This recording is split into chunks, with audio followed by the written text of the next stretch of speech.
Minnesota explodes after an incident of police brutality ends in death. Twitter mobs search for new targets in their quest to stamp out racism. And President Trump vows an executive order to curb Twitter. I'm Ben Shapiro. This is The Ben Shapiro Show.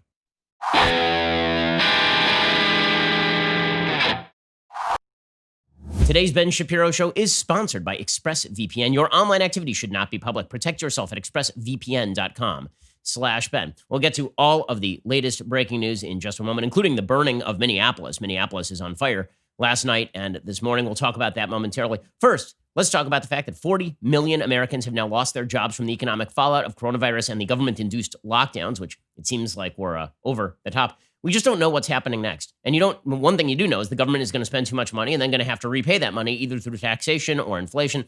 It might be a good time to diversify into precious metals. In fact, if you'd done that a few months ago, you'd be sitting pretty right now. This is why you should have talked to Birch Gold when I told you 2 months ago. Go talk to Birch Gold right now. One of the things that they can do for you is if you're interested, convert your traditional IRA or 401k into a precious metals IRA. Whether you decide to do that or not, it is worthwhile to at least have part of your portfolio in precious metals. It hedges against inflation, against uncertainty, against the vicissitudes of a government that is willing to spend money that has not yet been created.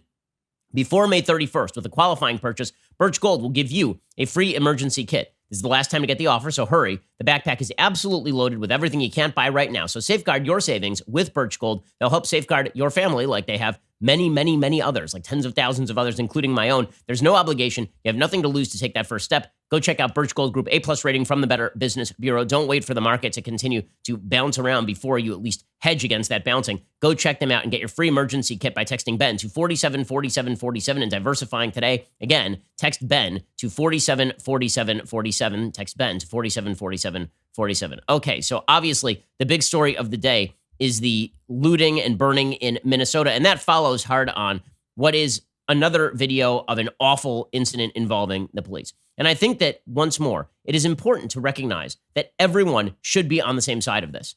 Right? Really, everyone should be on the same side of this. What we have seen here, and yet we are not, what we have seen here is a police officer kneeling on the neck of a black man for 4 straight minutes while he's being told by people, including the guy who is underneath his knee, that he cannot breathe.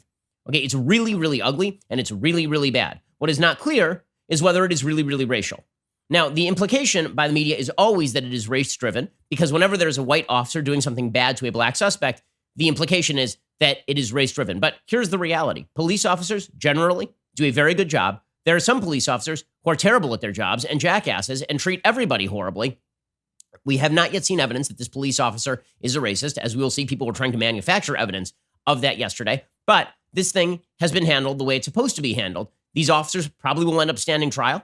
We don't yet have a medical examiner's report. So this is part of the problem when you're going to put somebody on trial for, say, negligent homicide, for manslaughter, or for murder, or for something like that. You actually have to determine cause of death. So in the Eric Garner case in New York, to which this is being compared, in that particular case, Eric Garner didn't actually die of the quote-unquote chokehold that he was put in. He died because he had an underlying heart condition. He died of a heart attack that was sort of attendant on the incident itself. And so that led to sort of complications in a lot of the investigation. It is not clear at this point that this person died because he had a knee on the back of his neck. At the very least, the officer should go to jail for assault, you would assume, because this is not within the purview of employment. You don't get just it's police brutality, obviously. Okay, so here's a little bit of the video. I'll narrate the video for people who can't actually watch. So the original story from the officers is that this man, whose name is George Floyd, they were called because he was engaging in some sort of forgery. He was forging checks or something in his car, and they showed up. And the original narrative is that he had resisted arrest. The tape doesn't appear to show him resisting arrest in any real way. Here's a little bit of the tape. So you can see that he is taken out of the car. He's a very large man, taken out of the car by this white officer. He doesn't appear to be resisting arrest anywhere here. And at a certain point, the officer, he kind of falls to the ground. And I guess this is where you would, quote unquote, say that he's resisting. But here the officer is kneeling on his neck and just putting his knee on his neck. And he's saying he can't breathe. The guy's saying he can't breathe. And people around the officer are saying, you need to get up off the guy. He can't breathe. I mean, it's just egregious. It's egregious. And he should be prosecuted, this officer, to the fullest extent of the law into which the evidence shows. And by the way, everyone agrees with this. Everyone agrees with this, right? There is no dissent on this particular point, from the Minneapolis mayor to civil rights leaders to President Trump to the Minneapolis Police Department. Everyone agrees. All 4 officers who are present here, the officer who did the kneeling, and the officers who are standing around him, all of them have been fired, like immediately. Not put on suspension, not put on leave, fired outright, which means, by the way, a prosecution is coming down the pike. And other law enforcement officials are pointing out that this is insane. According to the Wall Street Journal, Floyd's death in custody draws condemnation from law enforcement officials. So according to law enforcement officials, the FBI, the Minnesota Bureau of Criminal Apprehension, they said they are investigating the incident. President Trump tweeted late on Wednesday that he had asked the FBI and the Justice Department to expedite the investigation into Floyd's death. He said, "My heart goes out to George's family and friends. Justice will be served." President Trump himself came out. He said, "We're going to get a full report. We're going to do a full investigation." Here's President Trump yesterday talking about this.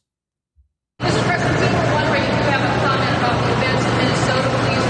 A very sad event. A very, very sad event. Should the police officers be prosecuted, sir? Well, we're going to look at it, and we're going to get a report tomorrow when we get back. And we're going to get a very full report, but a very sad day. Okay, obviously, the president, does he look like he is celebrating racism in this particular clip? The Minneapolis mayor, Jacob Frey, originally called for charges to be brought against the arresting officer. He said that we should see some sort of prosecution in short order. He'd like to see a prosecution in short order.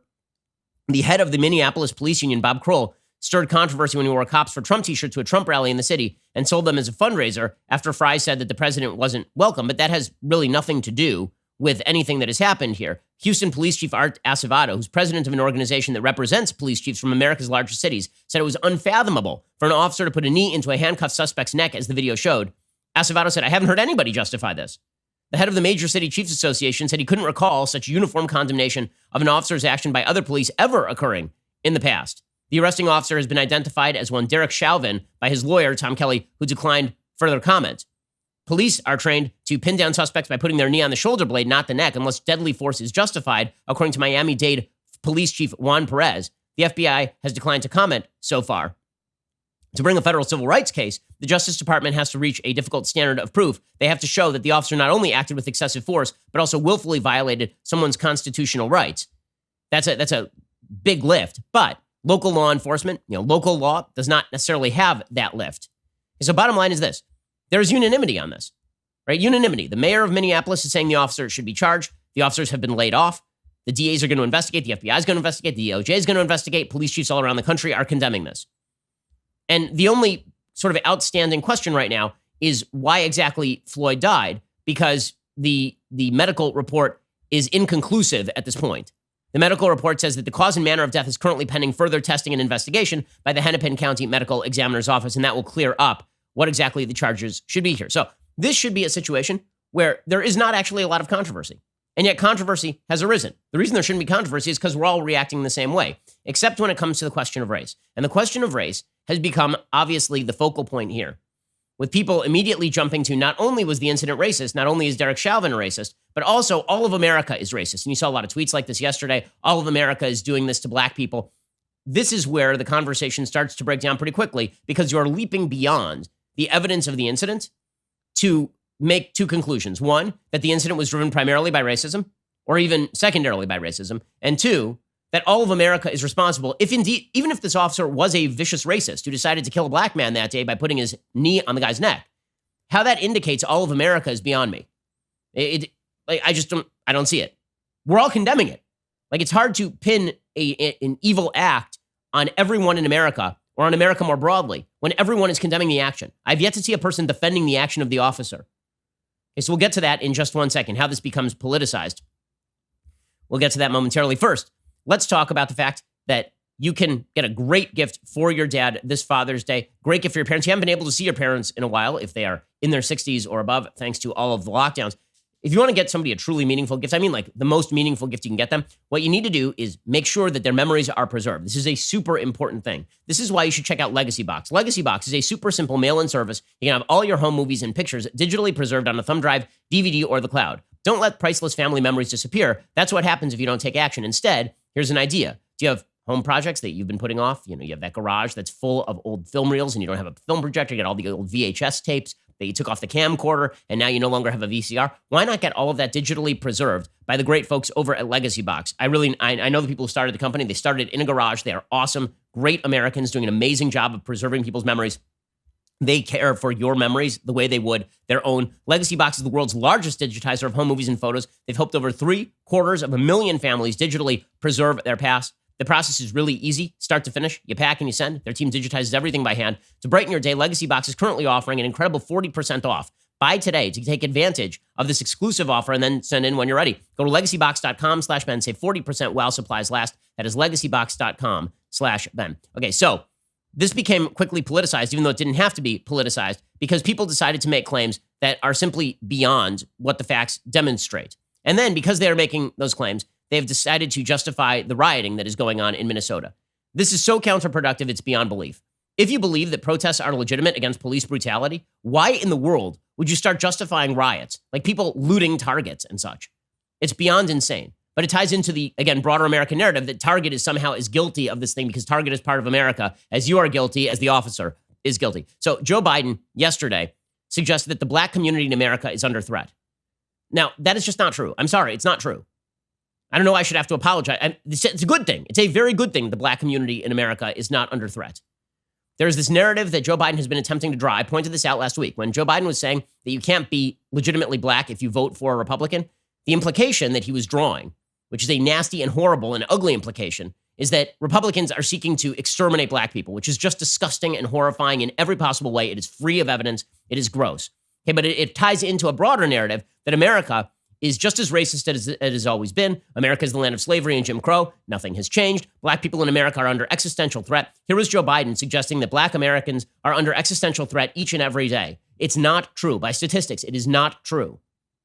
I can't breathe is a tragic reminder that this was not an isolated incident, but a part of an ingrained systemic cycle of injustice that still exists in this country. It cuts at the very heart of our sacred beliefs that all Americans are equal in rights and in dignity. And it sends a very clear message to the black community and black lives that are under threat every single day. Okay, black lives are not under threat every single day from America, writ broad, or police writ broadly, by the way. Statistical studies continue to show over and over and over, like repeatedly, that there is no disproportionate shooting of black men by white officers in America. This is not a statistical reality. That does not mean that black people aren't mistreated by police. That doesn't mean that there aren't racist police officers who do bad things. Of course, all of that is true. But if we are going to actively accuse the entire United States of victimizing black people to the extent that black lives are always in danger wherever you go, I mean, travel around America and you will see that this is not actually the case. You know, a huge percentage of Americans are black, and the vast majority, nearly all of them, are not under threat of killing every single day. It's such a wild overstatement. And it's a wild overstatement that has a political purpose. And the purpose is to suggest that only Joe Biden and Democrats can protect you. But the reality is that your fellow Americans, if you are black, are not seeking to kill you. This is not a reality. There's a study that was published in August of 2019 in the Proceedings of the National Academy of Sciences. And it showed that the police are not disproportionately shooting black men. What dictates who gets shot by the police is the rate of violent crime in a community. The more frequently officers encounter violent suspects from any given racial group, the greater the chances that members of that group will be shot by a police officer. So if you are a police officer and you're in a high-crime Hispanic neighborhood, it is more likely you're going to shoot a Hispanic male. If you are in a high-crime white neighborhood, it is more likely you're going to shoot a white male. Black civilians are actually shot less compared to whites than their rates of violent crime would predict. That's according to one study. Then there's a study by Roland Fryer, who is a black sociologist who studies crime over at Harvard University. He found that conditional on police interaction, there are no racial differences in officer-instigated shootings on either the extensive or intensive margins. After controlling for suspect demographics, officer demographics, encounter characteristics, suspect weapon, and year-fixed effects, blacks are 27.4% less likely to be shot by police than relative to non-black and non-Hispanics.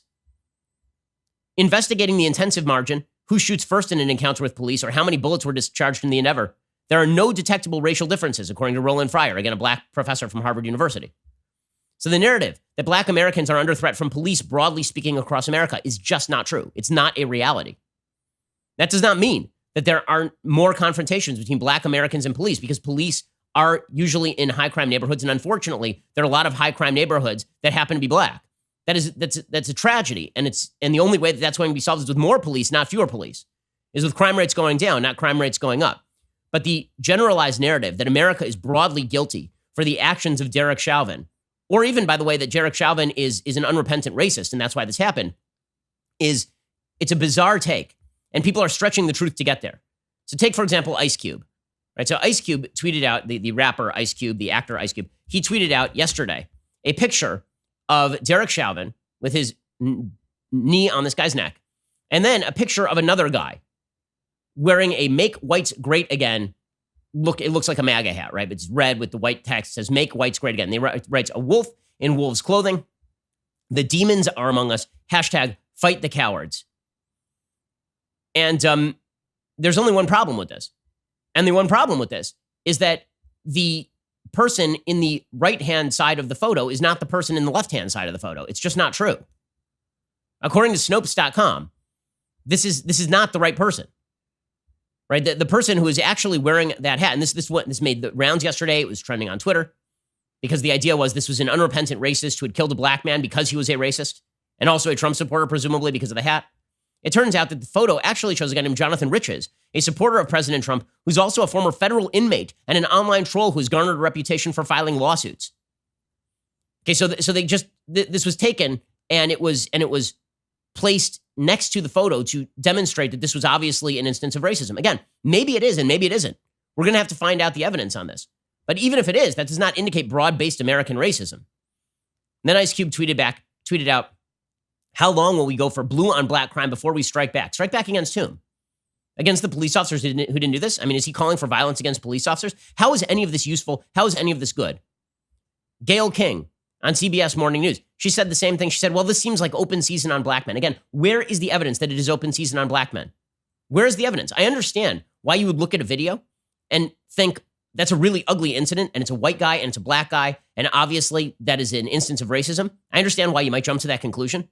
But let me just say, you still have to follow the evidence. I mean, Gayle King is a reporter. And not only should Gayle King not be saying this, the suggestion that black men everywhere are in danger from the police is just like, at some point, you're going to have to present the evidence for this. I'm very tired of the illogical jump between police were racist in 1960 and police are racist in 2020 to the extent that every black man in America is in danger. Like that, it's divisive. It's ugly in a time when, again, we're all unified. Everyone agrees that this guy, Derek Chauvin, should go to jail. Right? I'm waiting to hear the person who's like, yeah, that sounds like what he did seems like good to me. Like, what? No one is saying that. Here's Gayle King, again, drawing a conclusion that is not supportable by the evidence. We go from that story now to this story where she falsely accuses a black man on television. I mean, I don't even know what to do or how to handle this at this particular time. I know that this is... I'm speechless. I'm really, really speechless about what we're seeing on television this morning. It feels to me like an open season, and that it's just not sometimes a safe place to be in this country for black men. And today is too much for me.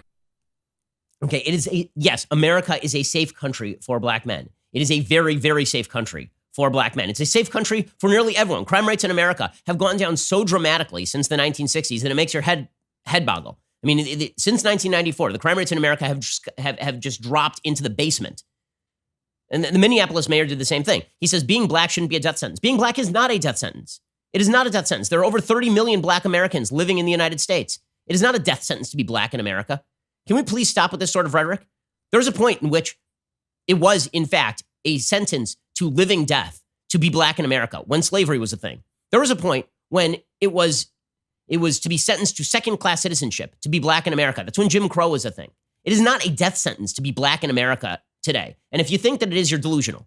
You're delusional. Either that or you're allowing your passion to overcome your reason. Here's the Minneapolis mayor making a claim that is completely unsupportable by evidence.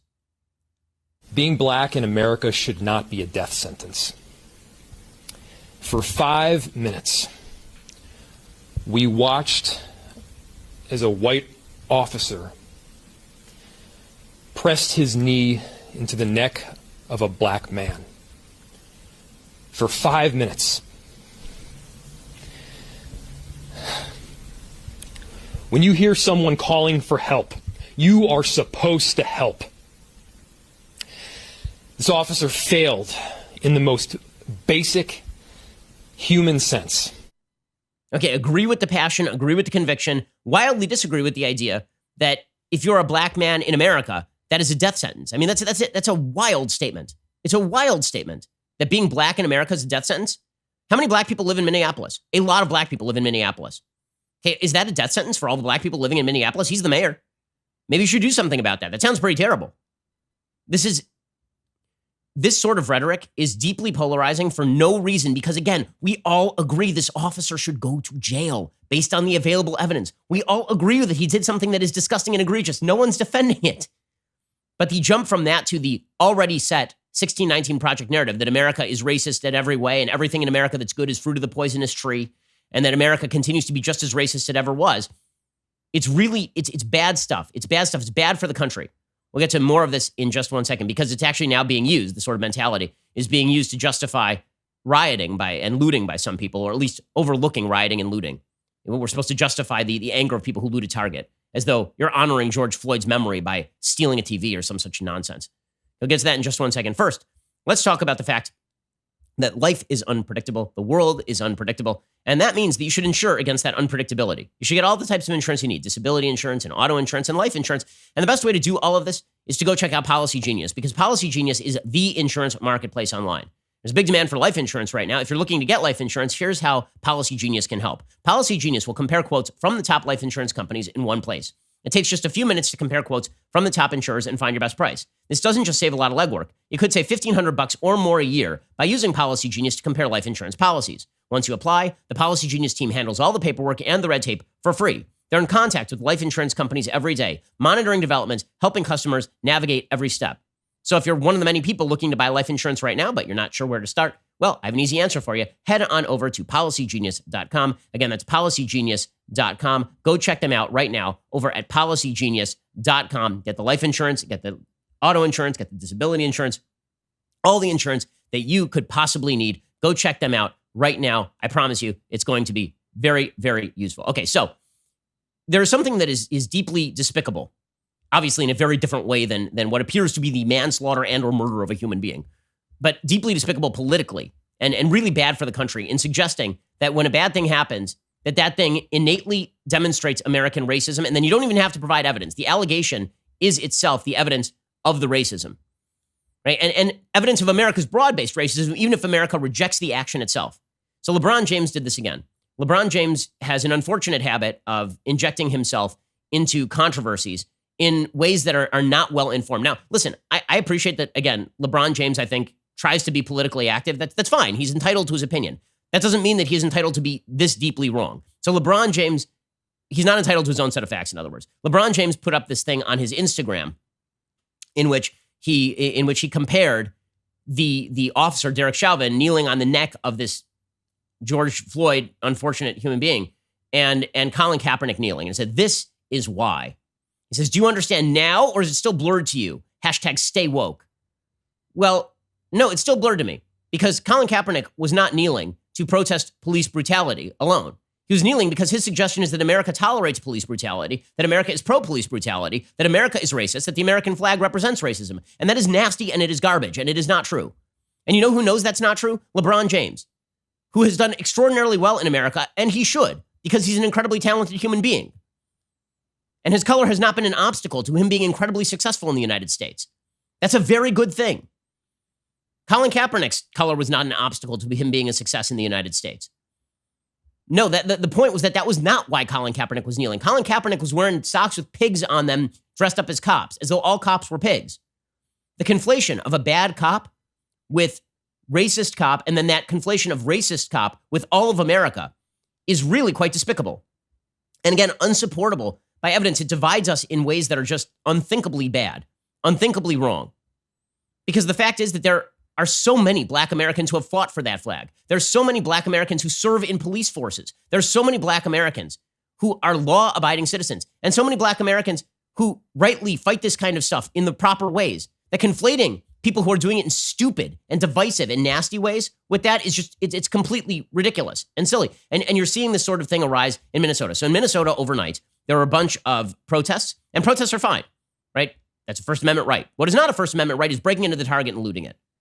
I remember we had the LA riots in my home city believe that was 1994, the LA riots. So I believe I was 10 at the time. And I remember LA burning. So it was 1992. So I was 8. And Maxine Waters called it the LA uprising. Burning down stores and stealing TVs is not an uprising. It's you being a piece of crap. Okay, that's not in any way excusing police brutality. I'm wondering how smashing the cash registers at Target is solving police brutality exactly. How exactly is you breaking into a Target and then ransacking the shelves, solving police brutality, or burning down an AutoZone, which is another thing that happened in Minneapolis last night? It's disgusting. I'm sorry, looting is disgusting. Rioting is disgusting. And no, it is not justified by this sort of stuff. It is not justified by the Derek Chauvin case. Protests outside the police station are justified by all this sort of stuff. But I'll tell you things that are not justified by this sort of stuff. Breaking into the Target, which is completely unrelated.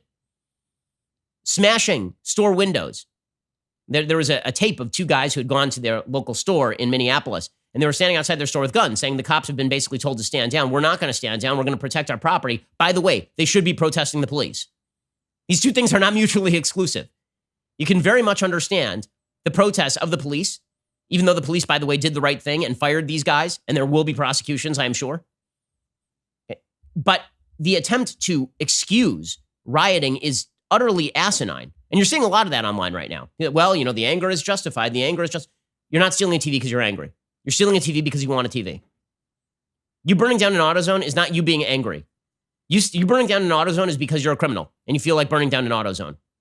Sorry, that's not the way this works. There are a lot of angry people in American politics. Does any of that mean that you get to go and loot the local grocery? Obviously not. It's absurdity piled on absurdity. And then you had the riots there was I would call it a riot. I suppose in Los Angeles, people attacking cop cars, like full on attacking cop cars.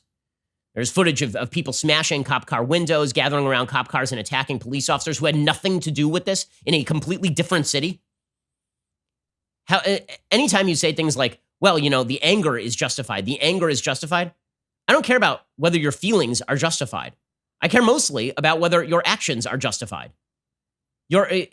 First of all, your feelings against an unrelated police officer are probably not justified. Let's just put it that way.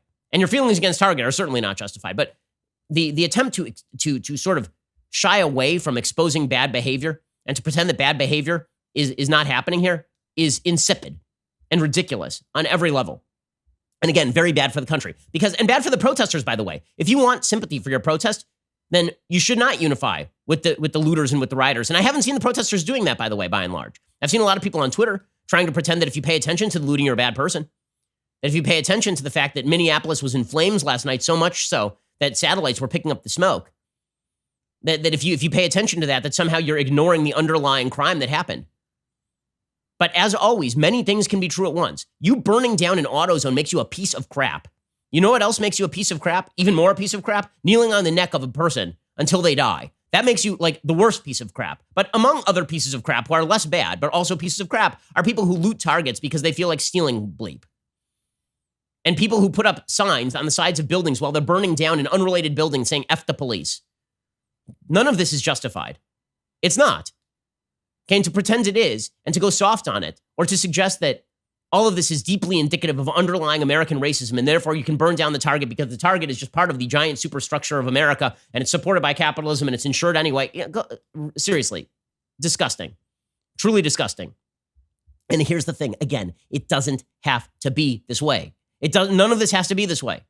We could all agree on this stuff, but we have deliberately decided that we are not going to agree on this stuff. Instead, we are going to read into evidence things which have not yet been evidenced.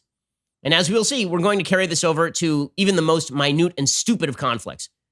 So at least in this case of Derek Chauvin, you could see the jump. But in many other cases that are popping up on Twitter, like every 2 days now, there's an attempt to attribute to America more broadly and to American history and to the deep superstructure of American racism instances in which there's no actual evidence of racism. We're just going to destroy people on Twitter now for no apparent reason. We're going to get to that in just 1 second. First, let's talk about the fact that you need a VPN right now. You do. You're at home. You don't have your IT department able to protect you. You need to make sure that you are protected. How can you do this? You need ExpressVPN. So ExpressVPN is better than other VPNs. If you download a free VPN from the internet, the ISP can actually grab all your data and then monetize it by selling it to advertisers.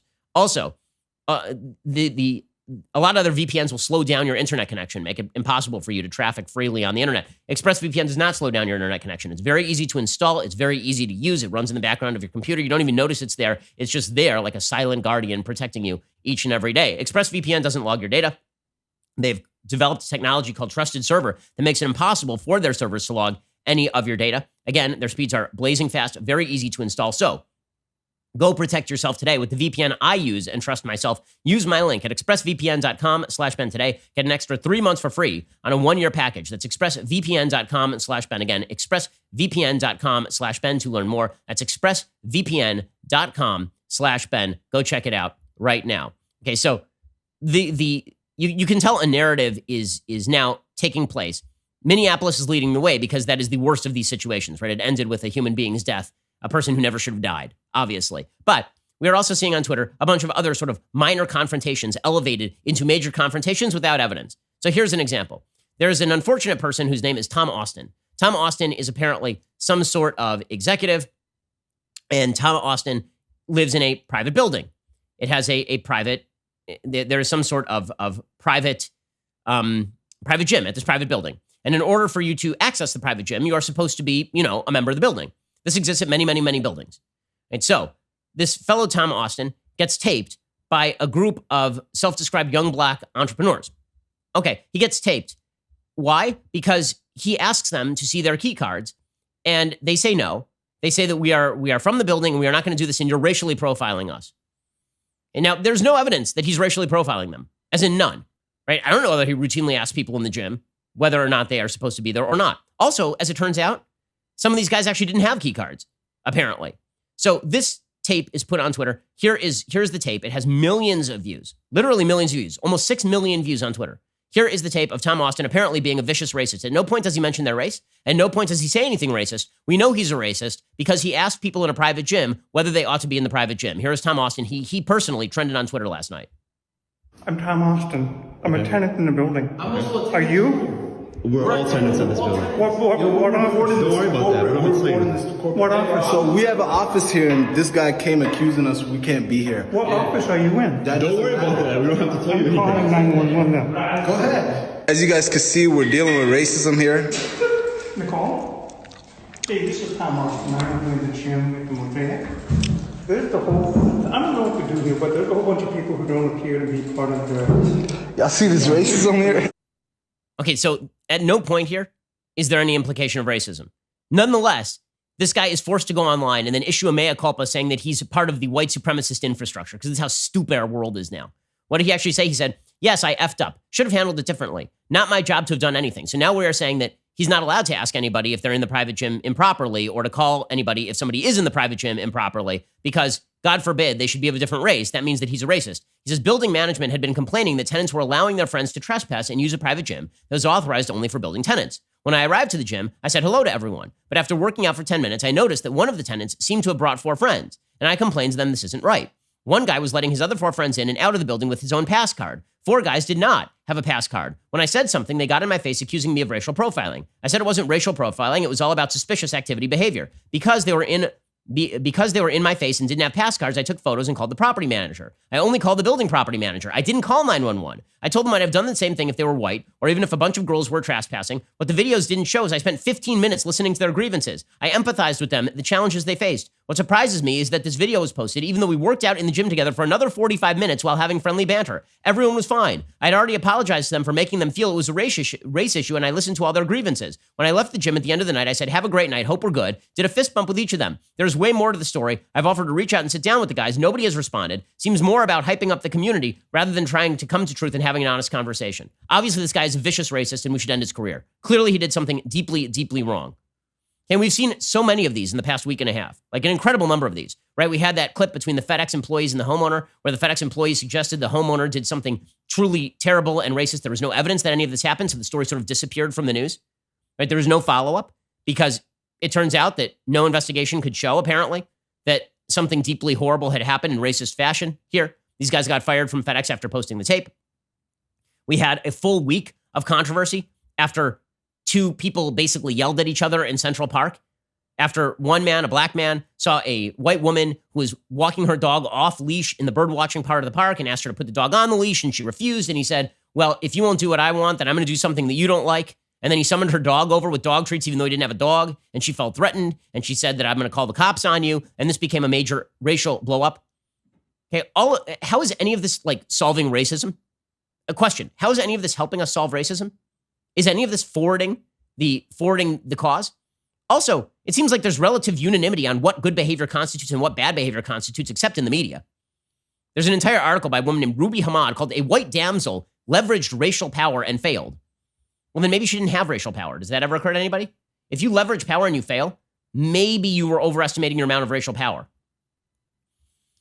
The viral video of this tense interaction between a white woman walking her dog and a black man bird watching in Central Park has become the latest flashpoint, not only of discussions of racism and police brutality against black men, but also of the pivotal role played by white women. The damsel in distress archetype probably conjures up images of delicate maidens and chivalrous gentlemen. That's precisely what it's designed to do for white people. To people of color, and especially African Americans who have borne the brunt of her power in the United States, the image is very different. So now we are going to compare this woman who called the cops after a guy tried to draw her dog over with treats from his pocket and said a quasi-racist thing that she's going to call the cops and say an African-American man is threatening her, and there's no reason to implicate race there.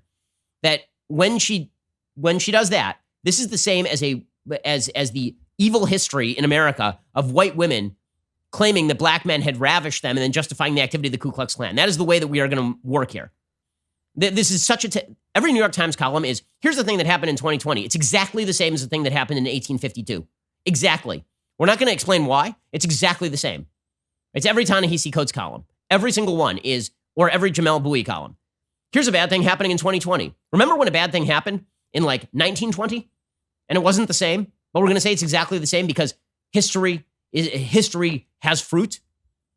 This column then goes to the memoir of a woman named Harriet Jacobs, published in 1861, to connect to this. This tapestry of testimonials reveals a social fabric held together not only by the sexual abuse of black women, but also by the collective projection of blame back onto the victims. Wherever European men colonized, the damsel followed. Miss Cooper has been fired from her job following an outcry at the way she yanked her thrashing and yelping Cocker Spaniel by the collar, has surrendered her dog. By the way, I don't know dogs well enough. It seems to me that if you leash a dog and you are pulling the dog around by the leash, it's pretty much the same thing as holding the dog by the collar, but maybe I'm completely wrong on all of this. But again, the idea here is that she is a symbol of long-lasting white supremacy, except she's the one who got fired. Did anything happen to Christian Cooper except that he got a bunch of wonderful coverage in the media? By the way, he said, I'm not excusing the racism. I don't know that her life needed to be torn apart. But then he said, if we're going to make progress, we've got to address these things. If this painful progress is going to help us address this, there's a yellow warbler. If this painful process helps to correct or takes us a step further toward addressing the underlying racial horrible assumptions that we African Americans have to deal with and have dealt with for centuries that this woman tapped into, then it's worth it. Sadly, it has to come at her expense. So in other words, I'm sorry she lost her job, but I'm not so sorry she lost her job because racial progress depends on people blowing up racial incidents or even non-racial incidents, as it turns out in some of these cases, into massive indicators of broad-based American racism. Like, and by the way, we're now extending this conversation into the world of COVID, which is purely insane because COVID is a disease, people. COVID is a disease. We'll get to more of this in just one second. Then we'll get to President Trump going after Twitter. First, let's talk about the fact that everybody needs a pair of great wireless earbuds. But before you go dropping hundreds of bucks on a pair, why don't you spend less and get the same quality earbuds that fit your ear better? I'm talking about Raycons. As you already know, Raycon earbuds start at about half the price of any other premium wireless earbud on the market. They sound just as amazing as the other top audio brands that you know. Their newest model, the Everyday E25 earbuds, are the best ones yet. 6 hours of playtime, seamless Bluetooth pairing, more bass, a more compact design that gives you that nice noise-isolating fit. Raycon's wireless earbuds are incredibly comfortable. They're perfect for conference calls or for binging podcasts. Unlike some of your other wireless options, Raycon earbuds are both stylish and discreet, no dangling wires, no stems to distract anybody during video calls. Now is the time to get the latest and greatest from Raycon. One of the things I like, they're not one size fits all. They've got a bunch of fits for your ear, so it's going to fit your ear absolutely perfectly. Come in a variety of colors so you can look stylish. Get 15% off your order at buyraycon.com/Ben. That is BUYRAYCON.com/Ben. Buyraycon.com/Ben. Again, buyraycon.com/Ben and get 15% off the best pair of wireless earbuds on the market for a lot less. Buyraycon.com/Ben for 15% off. Okay, in just one second, we'll get to a lot more of the news because there's a lot going on. But first, remember, the Double Tumbler is back. That's right. But it is only available for our most exclusive membership tier, All Access. The All Access membership tier. It's our premier level of membership. All Access members get to participate in All Access Live. That is our brand new interactive programming featuring one of the Daily Wire hosts as we hang out with you each and every night. All Access members also get to join us for real-time Q&A discussions available on both the website and the Daily Wire app. All Access membership now includes 2 of the irreplaceable leftist tears tumbler. 2, count them, 2. The tumblers are literally overflowing with tears, but figuratively, at the thought of this particular offer. By the way, you should check out our All Accesses. They're very fun. I wear T-shirts and I sing songs and I do stupid voices and I answer all the questions you could possibly imagine. Finally, All Access members get all of the benefits of our other membership tiers. You get the ad-free website experience, access to our live broadcast and show library, access to the show's mailbags, the full 3 hours of The Ben Shapiro Show, along with the dedicated editorials from moi. So head on over to dailywire.com/subscribe. Join All Access. Get 15% off with coupon code Shapiro right now. That is dailywire.com/subscribe. We will see you there. You're listening to the largest, fastest growing conservative podcast and radio show in the nation.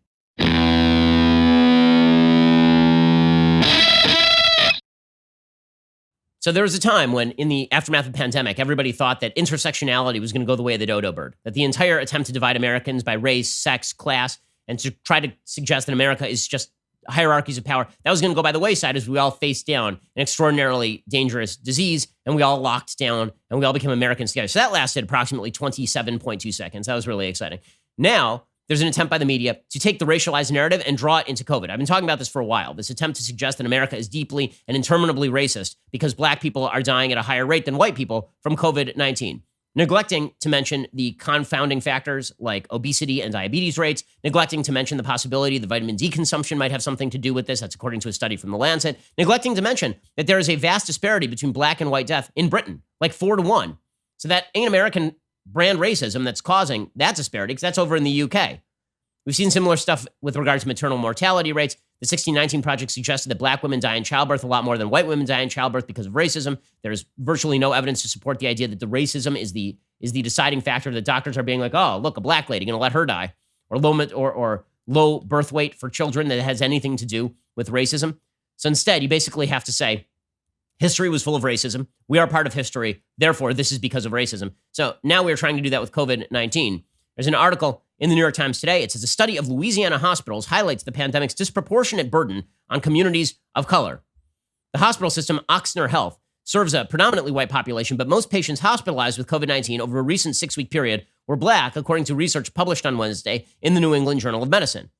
Ochsner Health operates hospitals and outpatient facilities throughout Louisiana. About 30% of the patient population is black. Among the 1,382 patients with COVID-19 hospitalized from March 1st to April 11th, 77% were black. Black patients made up 80% of patients transferred to the ICU, and nearly 82% of those put on ventilators to help with breathing. So I have a question. Are they only being put on ventilators and in the ICU because they are black? Or is it possible that maybe people are coming in because they are unhealthy and also happen to be black? And also, if you're going to talk about racism in the medical system, wouldn't the better indicator be that a lot of black people are dying out of the hospital and not being given care, right? That would be an indicator of racism, not that people are getting the care that they are supposed to need. The authors of the new study reported that compared with white patients who were hospitalized, black patients had higher rates of obesity, diabetes, high blood pressure, and chronic kidney disease. Well, maybe that would be the factor here, would it not? Maybe that would be the factor. But in the attempt to racialize everything, we have decided that COVID-19 is also racist, or that it just merely exposes underlying American racism. Again, all of this is terrible for the country. Because we all agree racism is bad. We all agree police brutality is bad. We all agree that racism should be fought at every turn. And any attempt to suggest that black Americans are under threat by America broadly writ is just a lie. And it's a nasty, disgusting lie at that. Attempting to impute guilt to people who are not guilty of things. Attempting to impute to America a guilt that America has spent generations attempting to alleviate. Just really, really bad stuff. Okay, meanwhile, the president of the United States is talking about an executive order that would crack down on Twitter today. This has been driven by the fact that Twitter has put fact checks on some of his tweets. Now, should Twitter do that? No, it's incredibly stupid. The reason it's incredibly stupid is because Twitter is not good at fact checking. In fact, Twitter's first fact check of President Trump was not correct. They suggested that there was no fraud in mail-in voting. Not true. Okay, the fact is that Twitter should not consider itself to be the arbiter of truth. Mark Zuckerberg has been raked over the coals by people right, left, and center. Mark Zuckerberg's perspective on free speech and the role of these websites is far, far, far better and far more intellectually coherent than anything Jack Dorsey, that dumbass over at Twitter, is doing. Here is Mark Zuckerberg treating all big tech like they're exactly the same is not accurate. Here's Zuckerberg on Dana Perino's show yesterday saying, listen, we're not the arbiters of truth. People have the ability to actually fact check things themselves. A different policy, I think, than Twitter on this. I just believe strongly that that Facebook shouldn't be the arbiter of truth of everything that people say online. I think in general, private companies probably shouldn't be, or especially these platform companies shouldn't be in the position of doing that. And he, of course, is exactly right. He was raked over the coals by the left for this. How dare he? How dare he suggest that it's not Facebook's job to determine absolute truth? We need Jack Dorsey doing it, according to the left. Well, this has driven a reaction from President Trump, which is, okay, well, then I'm just going to crack down on the social media. Now, this is based on a misinterpretation of the Communications Decency Act, Section 230. So Section 230 basically shields companies from liability if they have comment sections. That's all this is. So Daily Wire is responsible for the people that we pay and the people that we edit. We are not responsible for the comment sections. That does not mean we can't curate our comment sections. In fact, we can curate our comment sections. Section 230 of the Communications Decency Act was specifically created in order to protect companies who are attempting to shield people from viewing pornography in the comments, shield people from viewing obscenity in the comments. The basic idea was, why should it be that if you police your comments for the F word, that you will be held liable if there's a bad comment? But if you don't police your comments, then you won't be held liable. So the Communications Decency Act, Section 230, which shields companies like Facebook and Twitter, quote unquote, open platforms that are still curated in terms of the commentary or edited, that shield those from liability. The original idea was that the two alternatives should not be either you are fully liable for all your comments or you have to have a completely unregulated comment section. Right? That's why the provision was created in the first place. People have misread that to believe that Twitter has violated Section 230 by not being unbiased or something. And that's not true. Twitter doesn't have to be unbiased. That's clear from the language. Does that mean that Twitter is smart? No, Twitter is incredibly stupid. But I would just recommend that people recognize that, you know who's in favor of rewriting Section 230 the way that President Trump is talking about? Joe Biden. Like, Joe Biden literally came out a couple months ago and said that he would like to rewrite Section 230. He said it should be revoked immediately. Why? Because Facebook isn't merely an internet company. He just wants to control Facebook. That is not a good thing for conservatives. The notion that if you are going to regulate YouTube or Google or Facebook or Twitter, that this is somehow going to redound to conservative benefit, I have some questions on how exactly you believe that's going to go when Elizabeth Warren is in charge of regulating Facebook or Twitter. Like, listen, I think Twitter is a garbage heap too. It's a flaming dumpster fire. I've talked about it extensively over the last several weeks. But the idea that you're somehow going to be able to regulate this from the top of government with some sort of executive order, that is a bizarre take, a very, very bizarre take. Now, some conservatives have been suggesting that we need to rewrite the Communications Decency Act because effectively when you edit these comments enough, you're acting as a publisher. You're basically distinguishing between things that you think are okay to be up and things that you think are not okay to be up. But the CDA specifically provides for that sort of thing. And people should recognize that the actual result of this is going to be not that Twitter becomes a fully open platform in which everybody gets to publish whatever they want, but the shutdown of Twitter, right? And people should recognize that we'll shut down our comment sections at Daily Wire. We don't have time to curate all your comments. So we'll just shut down our comment section. Every comment section across the country will die if you get rid of Section 230. So recognize that not every problem has a great government solution, and this would be one of those. I think Twitter is handled horribly too.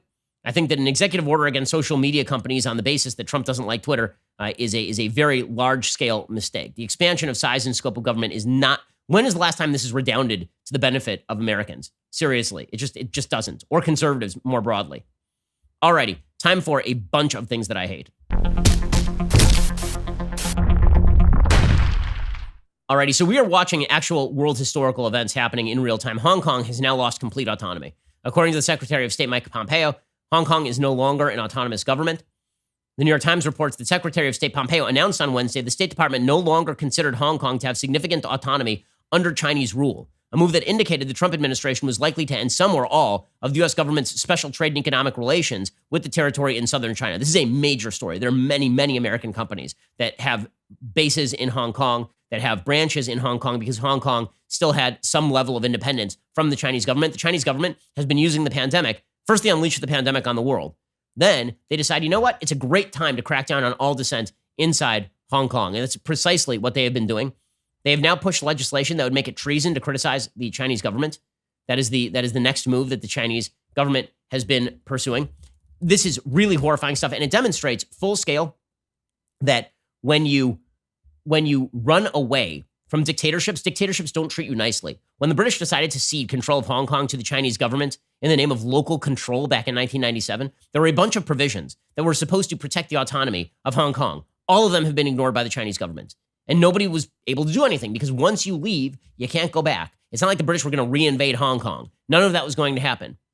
And for China, the possibility of controlling Hong Kong and then waiting for a friendly administration in the EU, waiting for a friendly administration in the United States, it's a pretty rich thing, right? I mean, okay, so we'll take a hit for a couple of years. We're a commie country. We have 1 billion citizens who we can simply exploit. So, all right, we'll take the short-term hit in order to take control of the lives of millions of people in Hong Kong.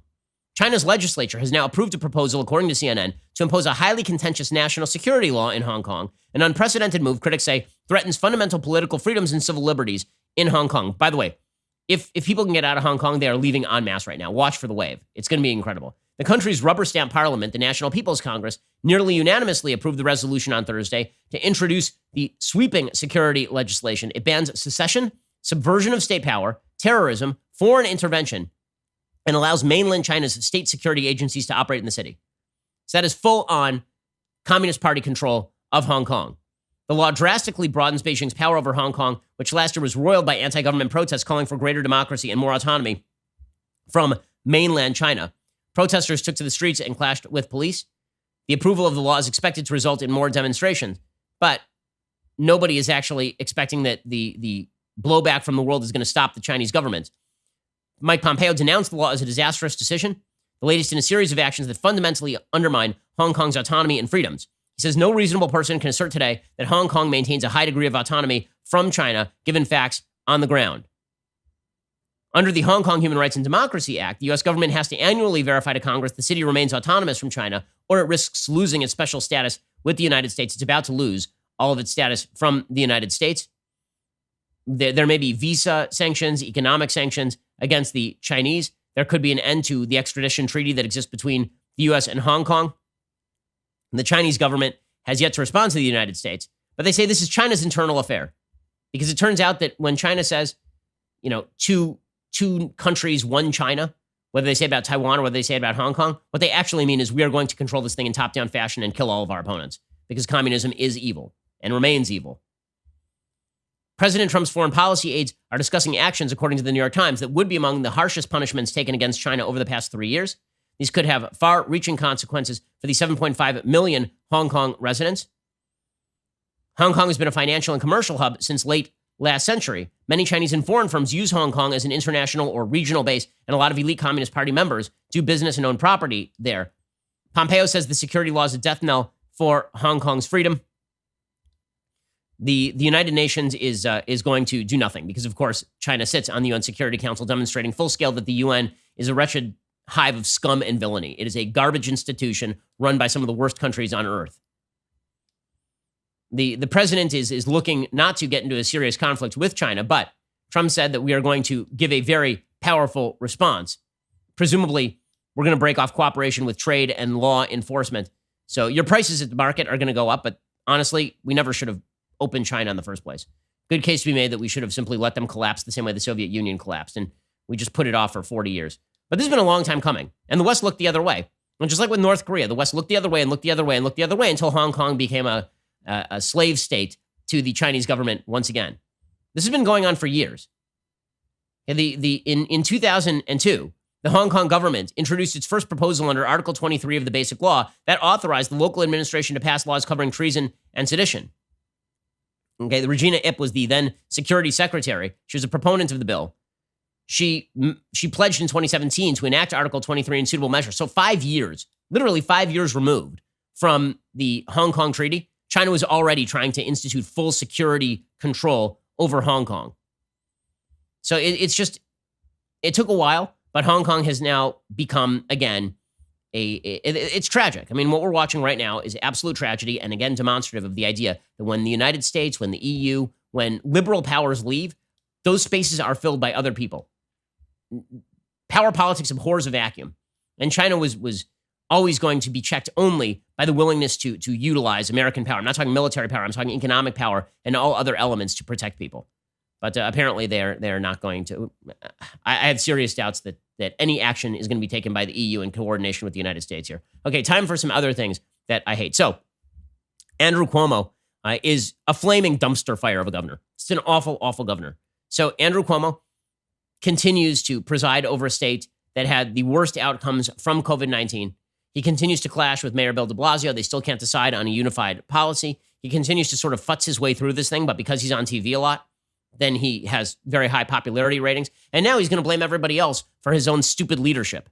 So yesterday, Andrew Cuomo was asked about the fact that a huge percentage of New Yorkers have died in nursing homes. Now, New York is lying about this because what New York does, when you talk about undercounting, what New York does is if you are from a nursing home and you get COVID-19, then they actually suggest that you are not from a nursing home if you die in a hospital. So you get COVID-19, you're at a nursing home, you're shipped to a hospital, you die in the hospital. New York does not count that as a nursing home death. But you obtained it at the nursing home. So it's a nursing home death. But New York doesn't say that. So they've been dramatically undercounting nursing home deaths. As we all know, for months, only relieved in like the last couple of weeks, New York had a policy, and the policy was that nursing homes were forced by law to reaccept people with COVID-19. Here's Andrew Cuomo yesterday blaming the nursing homes themselves for a law that he himself had promulgated. The obligation is on the nursing home to say, I can't take a COVID positive person. I'm too crowded. I'm too busy. I don't have enough PPE. Whatever the answer is, doesn't even matter. It's if they say I can't take the person, they can't take the person. I'm sorry. You are the world's worst governor, and blaming everybody else for the fact that you are awful is pretty amazing. Meanwhile, that's not where Cuomo stops. So Cuomo is now looking. He's the handout governor, right? That's what he is. I need ventilators. President Trump, make it happen. I need PPE. President Trump, make it happen. Now it's I need money. Federal government, make it happen. Maybe it's because you guys are running like hundreds of billions of dollars in debt because you've been passing crappy fiscal policy for decades on end. Maybe that would be your big problem. So Cuomo yesterday, he said, there's no national recovery without a federal government bailout. Or alternatively, you could take austerity measures that you always should have taken instead of signing garbage contracts with your local unions. Here was Andrew Cuomo blaming the federal government again. It's very easy. God, it's got to be easy to be a Democrat. All you got to do is blame the Republican president for everything on earth, and the media just goes right along with it. This dude has an 80% approval rating, and he has presided over, what, 1/4 of all deaths in America from COVID-19?